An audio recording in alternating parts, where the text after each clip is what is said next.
The first time it happened, everyone thought it was just stress. Mark Sullivan had always been the strong one. At 48. He ran his own construction company, coached his daughter's soccer team on weekends, and still insisted on carrying all the grocery bags in one trip. He laughed loudly, spoke confidently, and moved through life with the certainty of someone who believed emergencies were things that happened to other people, until the night he couldn't catch his breath. It started at dinner. The kitchen smelled like garlic and butter. His wife, Elena, stood at the stove stirring pasta while their 16-year-old daughter, Chloe, scrolled on her phone, half listening to a story Mark was telling about a job site mishap. Mid-sentence, he paused. Elena glanced over. What? Mark pressed a hand against his chest. Just heartburn, he said quickly, forcing a smile, but the smile didn't stay long. A strange pressure bloomed under his ribs, tight, deep, not sharp but heavy. Like someone had placed a brick inside his chest. He sat down slowly. Chloe looked up. Dad? I'm fine, he insisted. He wasn't. Sweat gathered at his temples. His breathing turned shallow. Elena felt something cold move through her body. Mark, she said carefully. Look at me. He did, and for the first time in their 20-year marriage, she saw fear in his eyes. We're going to the hospital, she said. It's nothing, he argued weakly. Probably indigestion. But his voice lacked conviction. By the time they reached the car, he was pale. He tried to brush it off, even joked about hospital bills. Halfway to the emergency room, he went quiet, too quiet. Mark. Elena's voice trembled. He didn't respond, his head tilted slightly against the window. Mark. Chloe screamed from the back seat. Elena's hands shook as she swerved toward the hospital entrance. Nurses rushed out with a wheelchair. Voices overlapped. Bright lights flooded everything. Chest pain? When did it start? Is he responsive? The world became movement and noise, and then the doors closed behind him. Elena and Chloe stood in the waiting room, stunned by the silence that followed. Minutes stretched into something unbearable, after what felt like hours but was only 37 minutes. A doctor approached. He had a major heart attack, the doctor said plainly. We were able to restore blood flow. He's stable for now. Stable, the word sounded fragile. He'll need surgery, the doctor continued. But you brought him in just in time. Just in time. Elena clung to that phrase. That night, sitting beside Mark's hospital bed, watching machines blink and beep, Elena replayed everything: the tiredness he dismissed for months, the way he'd rubbed his chest after climbing stairs, the headaches, the irritability. He had told her he was just stressed. She had believed him, because it was easier than imagining something worse. Mark woke slowly. He looked confused. You're in the hospital, Elena said softly. He blinked. What happened? You had a heart attack. The word hung in the air between them. He stared at the ceiling. That's not possible, he whispered, but it was. The surgery went well. The doctors placed a stent in one of his arteries. They spoke about cholesterol, blood pressure, lifestyle changes. They spoke about survival, but they also said something else. This wasn't sudden, one cardiologist explained. This has been building for years. Years. Mark lay back against the pillow, stunned. He had ignored the warning signs. He had minimized the symptoms. He had chosen convenience over caution, and it had almost cost him his life. For weeks after coming home, Mark moved carefully. He followed a strict diet. He took his medications. He attended cardiac rehab, but something else had changed too. The illusion of invincibility was gone. One evening, sitting on the porch, he watched Chloe practice driving. Elena joined him. You scared us, she said quietly. He nodded. I scared myself. He had always believed medical emergencies came with sirens and drama. He didn't know they could begin in silence, that they could whisper before they screamed. But Mark's story wasn't the only one. Across town, 72-year-old Margaret Chen experienced her own version of the truth. Margaret lived alone, widowed, independent, proud. One morning, she woke with a slight numbness in her left hand. She flexed her fingers. Strange. She stood to make tea and felt a subtle imbalance, like the floor had shifted under her feet. Just slept wrong, she muttered. She shuffled to the kitchen, ignoring the way her words felt thick in her mouth. Her neighbor, Lila, usually stopped by for coffee around 9. When Lila arrived, she found Margaret struggling to button her sweater. Margaret? Margaret tried to answer, but the sentence came out garbled. Lila froze. Smile, she said urgently. Margaret's right side lifted, her left did not. Lila grabbed her phone. Stroke, she whispered. At the hospital, doctors confirmed it. A stroke, but because Lila had acted quickly, the damage was limited. Time. In medical emergencies, time is a currency more valuable than anything else. Margaret later learned the signs: face drooping, arm weakness, speech difficulty. Time to call emergency services.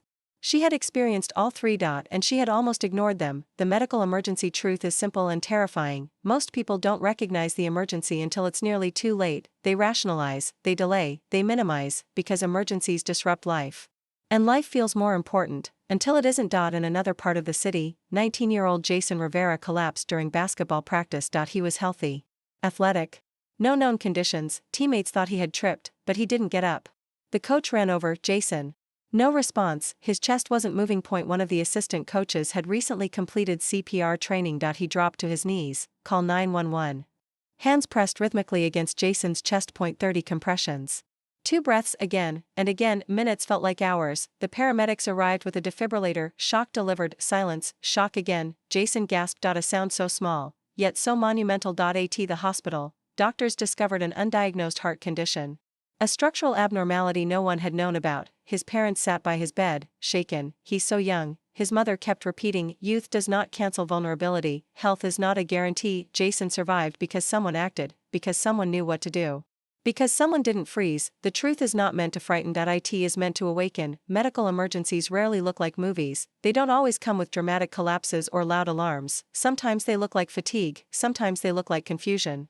Sometimes they look like, I'll wait until tomorrow. But tomorrow is a luxury emergencies do not always allow. After his heart attack, Mark began speaking openly about what happened. At first, he felt embarrassed, weak, but then he realized silence nearly killed him. At a community center event, he stood in front of a small group. I ignored it, he admitted. Because I didn't want to deal with it. Heads nodded, people understood that instinct. He described the pressure in his chest, the sweating. The denial. If something feels wrong, he said, don't argue with your body. Margaret shared her story at her church. She practiced saying the word stroke without fear. She demonstrated how her smile had drooped. Lila sat beside her, squeezing her hand. Jason's school installed automated external defibrillators in every hallway. The coach required CPR training for staff. Jason himself spoke to students after he recovered. I thought I was invincible, he said. I wasn't. There is a common thread in all of these stories. Awareness. The medical emergency truth is not just about illness. It's about preparation, about listening, about acting without hesitation. Elena still wakes sometimes in the middle of the night, checking to make sure Mark is breathing. Trauma lingers. But so does gratitude. One evening, Chloe asked her father a question. Were you scared? He considered it. Yes, he said. But not of dying. I was scared of leaving you without warning. That is another truth. Emergencies do not schedule themselves. They interrupt, they expose what we postponed, the appointments we delayed, the symptoms we dismissed, the conversations we avoided. Mark changed his routines permanently. He reduced his workload. He learned to cook healthier meals. He walked every morning. But more importantly, he stopped pretending that strength meant silence. Margaret installed emergency numbers near her phone. She wears a medical alert bracelet now, not because she feels fragile, but because she feels informed. Jason carries awareness with him like a quiet companion. He understands that survival is not just luck. It is response. There is power in knowing the signs: chest pain that spreads to the arm or jaw, sudden confusion, difficulty breathing, severe headache with no known cause, loss of consciousness. These are not inconveniences. They are alarms. The body whispers before it shouts. The medical emergency truth is this: preparation is not paranoia. It is responsibility. Learning CPR does not invite disaster. It prepares you for possibility. Keeping emergency numbers accessible is not pessimism. It is protection. Listening to your body is not weakness. It is wisdom. 1 year after his heart attack, Mark stood in the same kitchen where it had begun. He paused, remembering Elena noticed, "You okay?" He nodded, better than okay. Because he had faced something that stripped away illusion. And he had survived. Emergencies reveal what matters, they clarify priorities, they show us the fragility we spend so much time denying, but they also reveal resilience, a community, courage. Lila could have hesitated, she didn't. The coach could have panicked.